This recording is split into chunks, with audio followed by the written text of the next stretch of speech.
Over the course of 36 hours in May and June of 1916, British and German battleships fought for supremacy in the North Sea, in what was to become one of the most defining strategic moments of World War I. The National Museum of the Royal Navy is opening a major exhibition on the Jutland battle this week. The exhibition will include artifacts, maps, and audiovisual elements which will shed light on one of Britain's most pivotal naval accomplishments. Well, I think this exhibition is important to us because it tells a very important story. Jutland was the biggest naval battle of the First World War, 250 ships involved, 100,000 men, and it had a huge impact on the course of the First World War. Naval battles are difficult, aren't they? You go to the Western Front, you see the rows of white crosses, you see the great memorials, you see the battle sites. Where's the battle site for Jutland? There isn't one. You can't visit it. Most people were buried at sea or lost at sea, and so there's nothing to memorialise it, and so they become forgotten more quickly than land battles.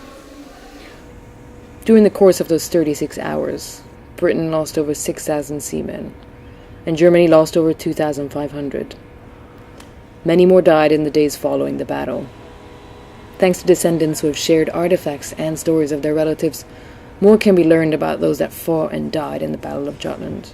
My grandfather was Ernest John Reed, and he was gunner on HMS Invincible when it was sunk in the Battle of Jutland. I've just basically come along interested to find out a bit more about it and just to get a better picture in my head of what it must have been like and what happened in that. I knew he died in the First World War, but I didn't really understand a great deal about it. And then my dad died when I was 14, so I wasn't able to find out as an adult, from an adult's perspective, of what happened in that. So it's basically I've taken it upon myself to try and get that information and just to fill gaps in my mind and what it must have been like. Some key historical elements of the battle simply can't be included in the exhibition, such as HMS Caroline, the only surviving battleship from the battle.